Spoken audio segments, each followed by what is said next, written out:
Cisco ACI contracts trip up even experienced engineers in real troubleshooting because a contract can look correct on paper and the flow still fails in the fabric. In the last policy model video, we built the foundation. Here, we're taking that model into the part that usually causes the confusion: how contracts, endpoint groups, and forwarding actually work together.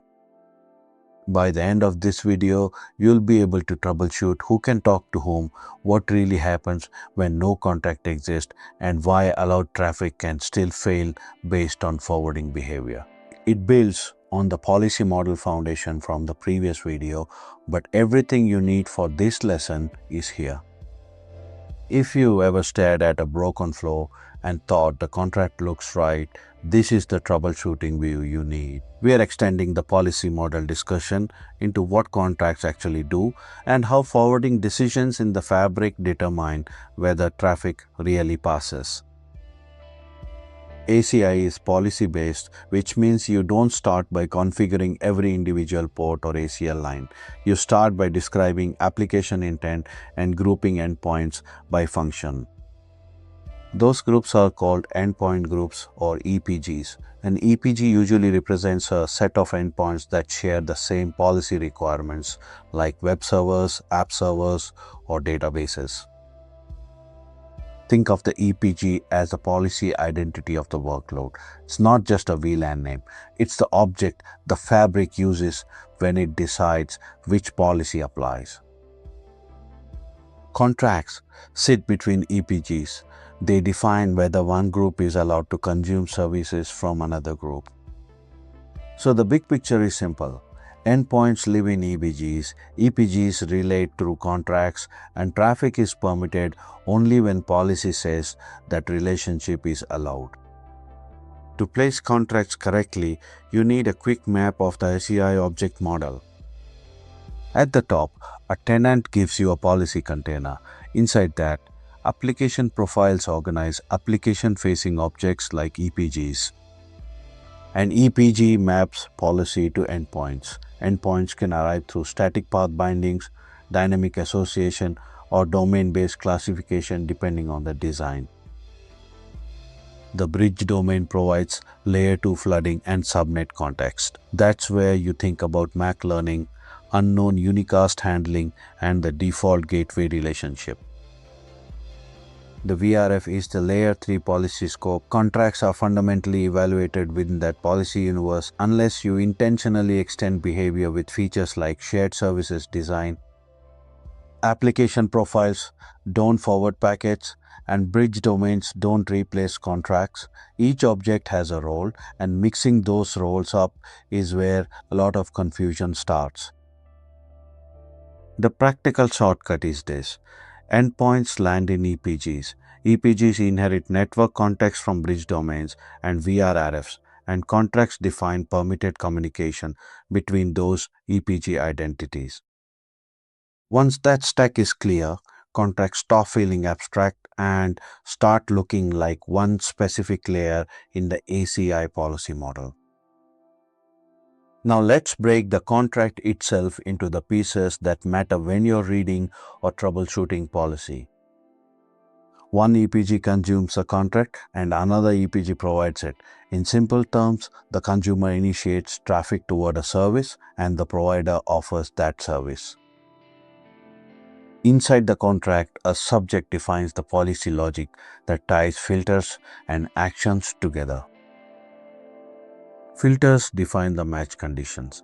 This is where you specify fields like ether type, protocol, source port, destination port, and stateful handling depending on the policy design. In most common examples, you're matching layer 4 information such as TCP/80, TCP/40 and 43, or a custom application port, but contracts can reach across layer 2 through layer 4 and into service graph workflows for deeper control. What matters operationally is that a contract does not mean all traffic between two EPGs is open. Only traffic that matches the defined policy is permitted. And what if there is no contract at all between two different EPGs in the same VRF? By default, that communication is denied. That default deny between EPGs is one of the biggest mindset shifts for engineers coming from traditional networks where reachability often exists first and policy is added later. So when you read a contract, ask three things: who is consuming, who is providing, and exactly what traffic does the filter allow. Let's make this concrete with a simple three-tier example. A web EPG needs to reach an app EPG, and the app EPG needs to reach a database EPG. Start with web to app. If the app EPG provides a contract and the web EPG consumes it, the policy relationship exists, but that still doesn't open everything. If the filter inside that contract allows TCP 8443, then web traffic on TCP 8443 can pass from the consumer to the provider. If the web server tries TCP22 instead and no filter entry matches SSH, that flow is denied, even though the same contract is attached between the EPGs. Now remove the contract entirely. The web EPG and app EPG may still sit in the same tenant and VRF, but policy between those EPGs is still denied by default. That means IP addressing alone does not create permission. Same subnet design, same routing context, even successful endpoint learning do not override missing policy. The same logic applies from app to database. The database EPG must provide what the app EPG consumes, and the filter has to match the real application flow. This is why ACI traffic analysis always starts with source EPG, destination EPG, contract relationship, and exact port or protocol being attempted. When you follow that order, packet flow stops feeling mysterious and turns into a policy check you can reason through step by step. Here's the part that trips people up most. A contract can permit traffic, but that does not by itself explain how the packet gets forwarded through the fabric. First, RC has to know where the destination endpoint lives. That comes from endpoint learning and the fabric's endpoint tables. When a leaf receives a packet, it classifies the source and destination in policy terms, including the relevant EPG identities and VRF context. Then the fabric performs a policy lookup. This is where the contract relationship and matching filter determine whether that flow is permitted. If policy allows the packet, forwarding still depends on the destination endpoint location, the forwarding table, encapsulation handling, and the fabric path between ingress and egress leaves. So permission and forwarding are related but not identical. Policy answers should this flow be allowed. Forwarding answers where should this packet go. That's why you can see two different failure modes. One is a policy deny because no contract or filter match exists. The other is a forwarding issue even though policy is correct. In real troubleshooting, you need both views at once. Confirm the policy relationship, then confirm the fabric can actually locate and deliver the traffic to the endpoint. Once you separate those two questions, ACI becomes much easier to reason about because policy enforcement and forwarding behavior stop blending into one vague idea. When traffic fails in ACI, start simple and test the policy chain in a fixed order.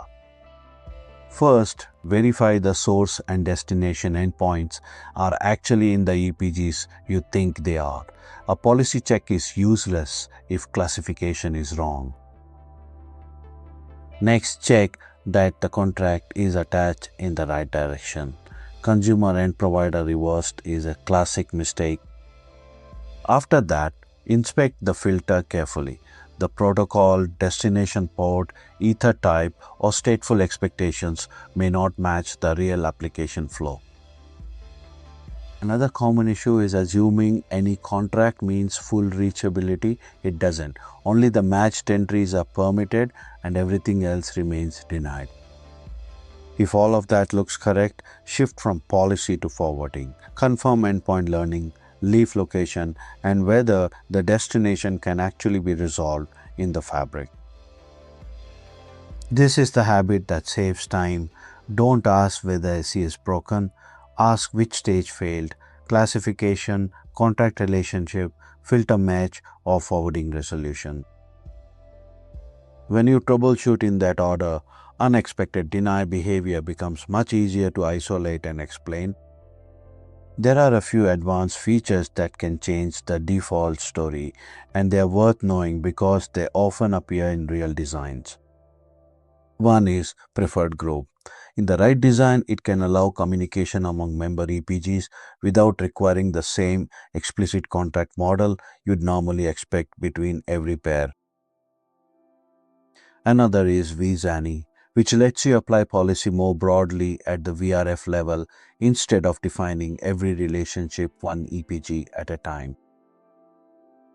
Those features are powerful, but they also create confusion when engineers forget that the baseline behavior in ACI is still explicit policy between distinct groups.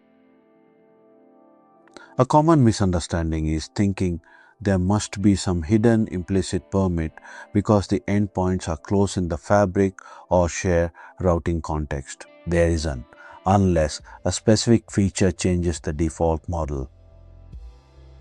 So when you see traffic pass unexpectedly, ask whether preferred group, vZANI, inherited policy, or shared services design is part of the picture.